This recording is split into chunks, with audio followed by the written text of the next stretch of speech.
Hello guys, welcome back to a brand new video. In this video today I'm going to be talking about the next upcoming opponent to the Black Panda, aka Shimozilla Resurgence. I honestly thought this reincarnated Shimozilla was going to make it, but turns out he's another fodder. Like Lucas said in the video, Shimozilla Resurgence was made to help humanity dominate planet Earth instead of the Titans. But sadly, based off what I looked over about this kaiju, he's going to be another skull trophy to the Black Panda's throne. But with all my yapping out of the way, let's get straight into the video. The other kaiju that are made with this thing is Titanus Muto Prime, Titanus King Ghidorah, and the main base itself, Shimozilla. And it also has a super form. Now, you're probably going to ask me, where is the problem? Well, we're going to get into the actual main problem of this hybrid. The first ever problem is the main base of the kaiju hybrid. And I'm talking about my version of Shimozilla. The reason why this is an issue because the Shimozilla from my universe is less experienced in combat, and the only things he fought so far were just Destroyer, Ghidorah, and the Black Panda, the one he died to. And yes, I know you're going to bring up, didn't he kill Destroyer and kill Ghidorah?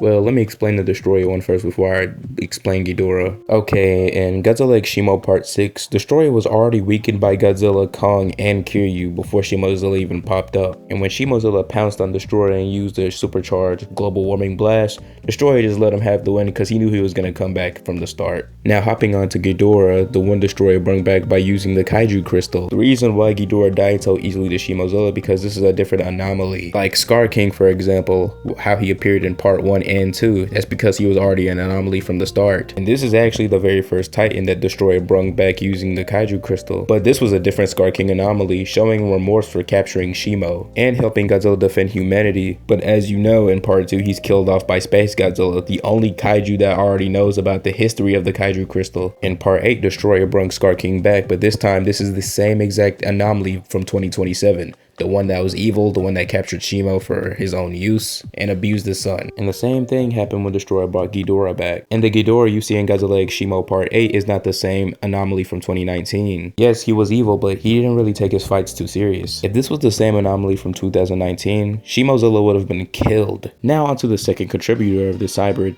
Muto Prime, that gives the hybrid the ability to have armor, a supersonic roar, and powerful fists. But sadly, this won't even be effective towards the Black Panda at all. Even if the Black Panda gets hurt by these things, the Black Panda can literally regenerate due to the electricity it absorbs in his body. And speaking of armor, his bite force literally crushed the armor of Shimozilla's chest and crushed the whole body of Methuselah in Part 8, making the armor of Shimozilla Resurgence useless. And in the Godzilla X Shimo series, the Black Panda was only using 55% of its power during the time. And if he was ever using 100%, the whole series would have been dead. The supersonic roar could do something, but that would just get the Black Panda irritated. And then the third predecessor of this hybrid, Ghidorah, giving this hybrid the ability to regenerate, breathe through space, and weather manipulation. When it comes to using 2019 Ghidorah, air manipulation is just moving thunderstorms, not really effective. Breathing in space, I mean, Ghidorah is an alien, so I guess that makes sense. And when it comes to Ghidorah and regeneration, Ghidorah only regenerates when a certain body part is missing, like one of the three heads or a wing. Ghidorah really can't regenerate after a pulse has happened, because Ghidorah's whole body literally got obliterated from thermonuclear Godzilla, and then he was no longer able to regenerate.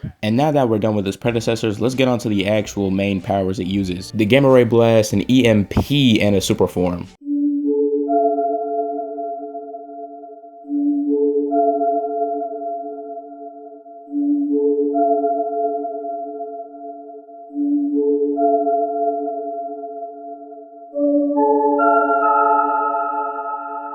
Yeah, I'm about as shocked as you guys are, because this makes no sense. Because none of the predecessors that are in this kaiju do not have any of these abilities. And to confirm this, no, Shimozilla doesn't even have any of these at all. The only one ability he has is the global warming blast. And no, Shimozilla does not even have an EMP. Ghidorah does have a thunder EMP, but then if you're forgetting, the Black Panda is literally made up of bolts of electricity. The EMP is supposed to make the Black Panda's powers useless. I think our opponent is forgetting that the Black Panda's powers are based off of Zeus, immensely strong, and that will pretty much make the EMP useless itself. And then the Gamma Ray Blast. Are we gonna forget how durable the Black Panda is to any atomic breath? It is shown in 3 episodes. He took blast at the eyes from Space Godzilla from Part 7 and then Part 8 from Shimozilla, and then took Redstone Godzilla's blast while crashing down at him on the moon in Godzilla X Shimo Part 9, which makes the Gamma Blast also useless for this hybrid. And then hopping onto the super form, which is literally impossible, mainly because of the 3 main predecessors of this hybrid.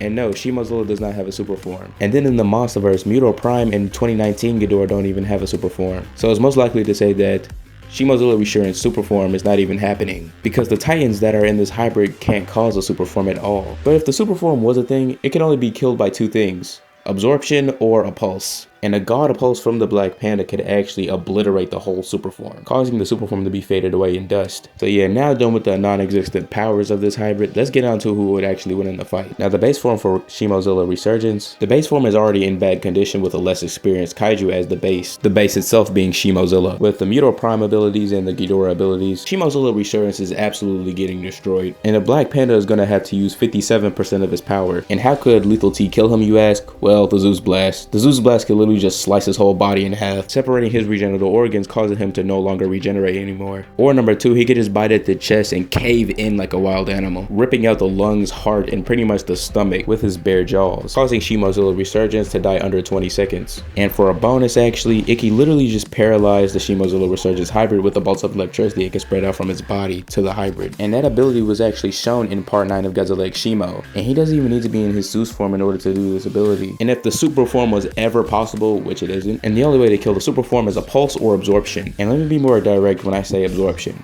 By absorption, I mean he can eat him, consume him. And that'll be it for the video, and I'm pretty sure the winner is obvious. The Black Panda wins. Low mid difficulty. And that's another one that bites the dust. And yeah, that'll be it for the video. Like, subscribe, love you guys. The trailer for the Black Panda movie is actually coming out 8 p.m. on November 15th on the animation channel. Like, subscribe, and peace out.